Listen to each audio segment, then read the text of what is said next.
Telugu digital media network లో political కేటగిరీలో #1 కేవలం 72 గంటల్లో 1,50,00,000 వ్యూస్ పైగా పాపులర్ టీవీ నెట్వర్క్. భరత్ గారు, గూడూరు శ్రీనివాస్ గారు ఇద్దరునేమో రాజమండ్రి సిద్ధం అని చెప్పని మీ అందరినీ చెప్పి మాట్లాడుతున్నారు. నేనంటాను జగన్మోహన్ రెడ్డి గారిని ప్రేమించే ప్రతి ఒక్కడు కూడా నిద్రలో లేపి సిద్ధమా అంటే సిద్ధమనే అంటాడు.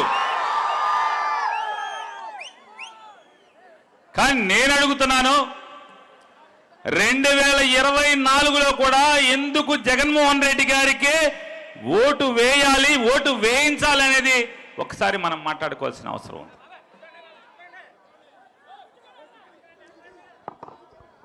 ఇవాళ జగన్మోహన్ రెడ్డి గారు ఆయన ఎప్పుడు ఒకటే చెప్తాడు, నేను రాజకీయ నాయకుల్ని నమ్ముకోలేదు, నేను నమ్మింది ముగ్గురిని, ఒకళ్ళు దేవుడు, 2 ప్రజలు, 3 జెండా మోసే కార్యకర్తల్ని మాత్రమే నేను నమ్ముకున్నాను.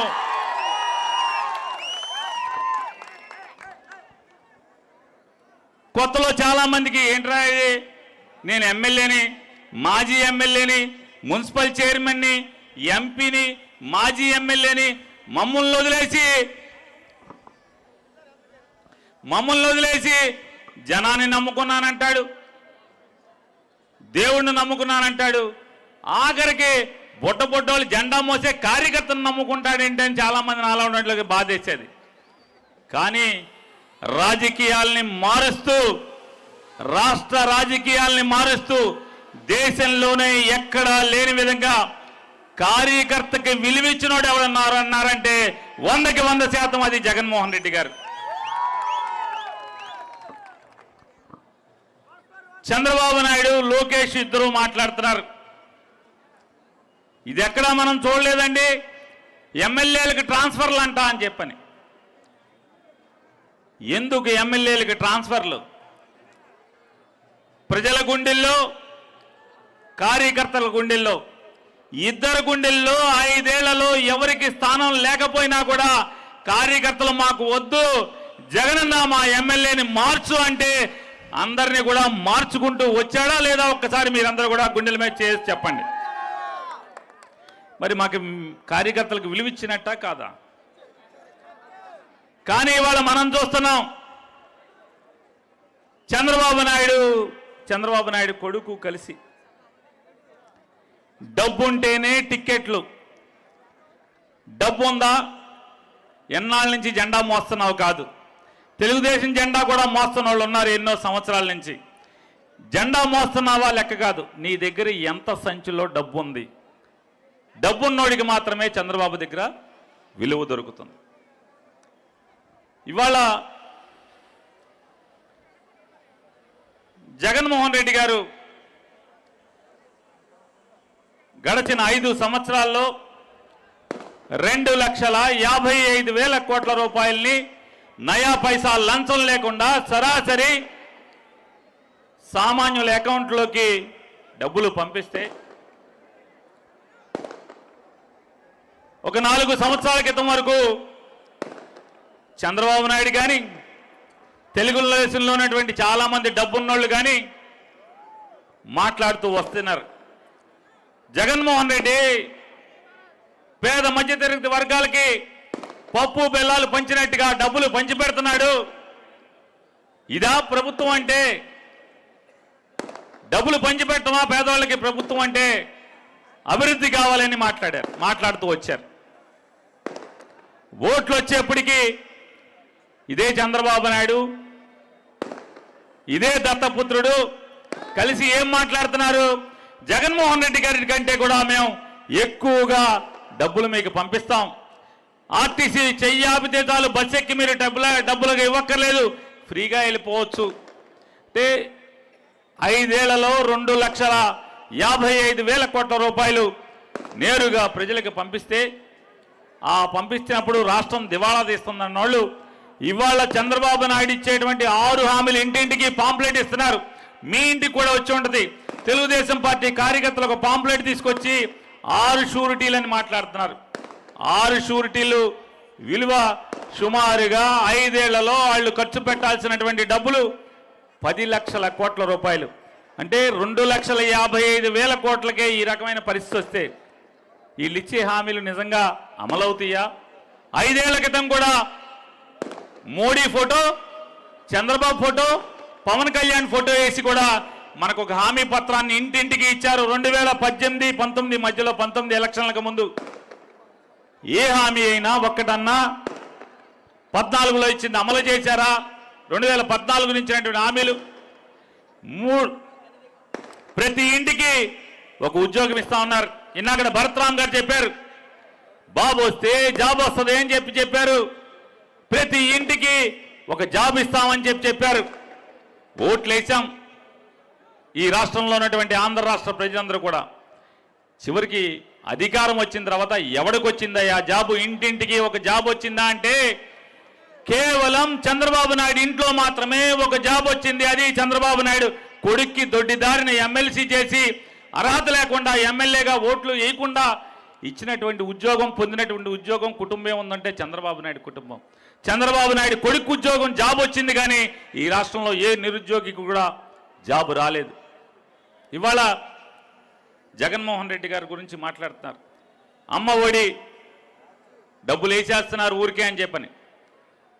అమ్మ ఒడి అంటే జగన్మోహన్ రెడ్డి గారు వేసేటువంటి ప్రతి పథకంలో కూడా ఒక ఆశయం ఉంటుంది, ఒక సంకల్పం ఉంటుంది. దాని వెనకాల పాదయాత్రలో నడుస్తూ ఉంటే జగన్మోహన్ రెడ్డి గారితో పాటు చేతిలో చేయి కలిపి నడుస్తూ, అన్నా నా తండ్రి తాగుబోతన్నా, నా తండ్రి బాధ్యత లేనోడన్నా, అందుకని చెప్పి నా తమ్ముళ్ళు చెల్లెళ్ళు బడికెళ్లకుండా పనికెళ్తున్నారన్నా, అన్నా నా భర్త అంకికి రాడన్నా, నా కుటుంబం ఇబ్బందులు పాలైపోతుందన్నా, ఇల్లు గడవడానికి ఇబ్బంది పడి నేను పనికెళ్తూ గతి లేక మనసు చంపుకుని బాధలు తట్టుకోలేక బడికెళ్లాల్సినటువంటి పిల్లల్ని నాతో పాటు పనికి తీసుకెళ్తున్నానన్నా, నువ్వు రా అన్నా, నువ్వు వస్తావు, ఈ బాధలు గట్టెక్కించన్నా అని చెప్పిన మీదటే ఆ బాధలన్నీ కూడా చెవురారా విని మనసుకెక్కించుకున్నటువంటి జగన్మోహన్ రెడ్డి గుండెలతో ఆలోచించి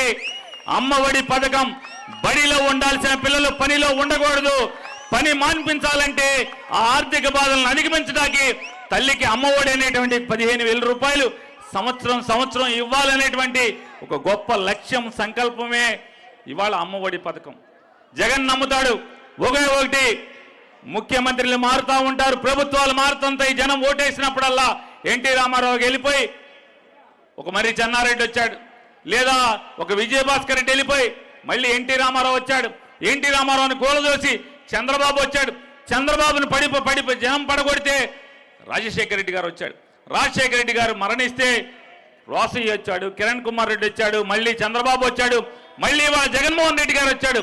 ఎంతమంది ముఖ్యమంత్రులు మారుతున్నా ఈ రాష్ట్రంలోని పేదవాడి కుటుంబం పేదరికల్లో ఉంటుంది తప్పితే దానిలో మార్పు అనేది ఎప్పటికీ రాదు. కేవలం పేదవాడి ఇంట్లో పిల్లల ఉన్నత చదువుల ద్వారా మాత్రమే ఆ ఇంట్లో పేదరికం పోతుందని నమ్మిన వాడు జగన్మోహన్ రెడ్డి. అందుకోసమే ఈ పేదరికం పారదోలటం కోసమే ప్రభుత్వ బడుల మీద, పేదవాళ్ల పిల్లలు చదివేటువంటి ప్రభుత్వ బడుల మీద 16,000 కోట్ల రూపాయలని ఖర్చు పెట్టి ఇవాళ పేదవాళ్ళ పిల్లలకి, డబ్బున్న వాళ్ళ పిల్లలతో పోటీగా చదువు నేర్పించేదానికి ఇవాళ ఎంత కష్టపడి పనిచేస్తున్నాడు. ఇదొక్కసారి మనం ఆలోచించాల్సిన పరిస్థితి.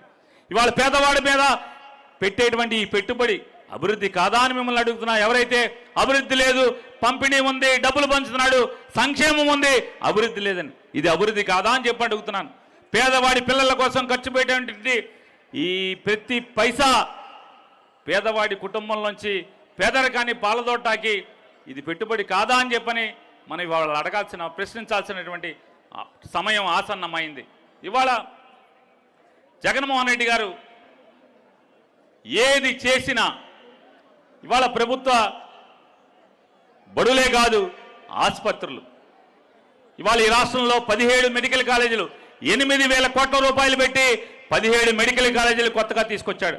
మీ రాజమండ్రిలో కూడా మెడికల్ కాలేజీ ఓపెన్ అయిందా లేదా? మా ఊళ్ళో ఓపెన్ అయింది. అట్లా సుమారుగా 5 మెడికల్ కాలేజీల్లో 5 150 సీట్లు, అంటే 750 సీట్లు ఈ సంవత్సరం మొదలైతే మళ్ళీ వచ్చే సంవత్సరం రేపు జూన్ మాసంలో మరొక 5 కాలేజీలు. అంటే ఇట్లా వెరసి రాబోయే రోజుల్లో మనకి సాలీనా ప్రభుత్వ మెడికల్ కాలేజీల్లో సుమారుగా 2500 మెడికల్ అంటే స్టూడెంట్స్ కొత్త వాళ్ళు బయటికి రావటం, తద్వారా పేద మధ్యతరగతి వర్గాలకి డాక్టర్ల వైద్యం సౌలభ్యాన్ని అందించేదానికి ఒక యజ్ఞంలాగా చేస్తున్నాడు. ఇవాళ ఏదన్నా తీసుకోండి మీరు, అది ఇదని కాదు. ఇవాళ ఈ పేదవాడి బ్రతుకులు మారటానికి లేదా పేదరికం పోటానికి మళ్ళీ జగన్మోహన్ రెడ్డి అవసరమా అక్కర్లేదా? ఎవరి కోసం అవసరం? ఈ రాష్ట్రంలో పేద మధ్యతరగతి వర్గాల్లో పేదరికం పోటానికి ఖచ్చితంగా జగన్మోహన్ రెడ్డి గారు మరొక 10 సంవత్సరాలు కనుక ఉంటే ఖచ్చితంగా ఈ రాష్ట్రంలో పేదరికం పూర్తిగా తగ్గేదానికి అవకాశం ఉందని చెప్తూ మరొకసారి జెండా మోసే కార్యకర్తలందరినీ మరొకసారి మిమ్మల్ని అడుగుతున్నాను. ఈ రోజున మీరు మీ కష్టం ఈ 5 సంవత్సరాల్లో ఎంతమంది బతుకులు మారినాయి, ఎంతమంది పిల్లల జీవితాల్లో వెలుగులు వచ్చినాయి అనేది ఇది అంతా కూడా మీ కష్టమే అని చెప్తూ ఇవాళ నా వెనక మాట్లాడాల్సిన వారు కొడాల నాని గారు ఉన్నారు. సమయం ఆసన్నం అవుతుంది, లేట్ అవుతుంది కాబట్టి మరొకసారి మీకు చెప్తూ, విద్యావంతుడు డాక్టర్గా ఈ రాజమండ్రి నుంచి అగ్రవర్ణాలకే కాదు చదువుంటే మేము కూడా చట్టసభల్లో గట్టిగా పనిచేయగలమని చెప్పని భరత్ నిరూపిస్తే భరత్కి వారసుడిగా డాక్టర్ గూడూరు శ్రీనివాస్ గారు, అలాగే పార్లమెంట్ సభ్యుడిగా సుమారుగా 2500 కోట్ల రూపాయల నుంచి మరొక 3000 కోట్ల రూపాయలు ఈ రాజమండ్రి బాగుజేతకు తీసుకొచ్చాను. ఇవాళ అసెంబ్లీ ఎమ్మెల్యేగా వస్తే మళ్ళీ ఈ రాజమండ్రి పట్టణాన్ని అభివృద్ధి చేసి చూపిస్తాం కోసం ఇవాళ భరత్ రామ్ గారు ఎమ్మెల్యేగా మీకున్నటువంటి ప్రతి 2 ఓట్లని ఈ రాజమండ్రి అసెంబ్లీ నియోజకవర్గంలో ఉన్నటువంటి 2,90,000 పైచిలుకున్నటువంటి ప్రతి ఓటర్కు ఉన్నటువంటి ఓటుని ఒక ఓటు ఎంపీగా గూడూరు శ్రీనివాస్ గారికి ఫ్యాన్ గుర్తుకి, అలాగే మరొక 2వ ఓటు ఎమ్మెల్యేగా ఫ్యాన్ గుర్తు మీద భరతరామ్ గారికి ఈ 2 ఓట్లను ఫ్యాన్ గుర్తు మీద ముద్రించే బాధ్యతని ఈ వైఎస్ఆర్ కాంగ్రెస్ పార్టీ కార్యకర్త అందరూ భుజస్కంధాల మీద తీసుకుని మళ్ళీ 2024 మళ్ళొక్కసారి రేపు జరిగే ఎన్నికల్లో జగన్మోహన్ రెడ్డి గారిని ముఖ్యమంత్రి చేయడానికి మేమంతా సిద్ధం, ఈ రాజమండ్రి పట్టణం అంతా సిద్ధంగా ఉందని చెప్తూ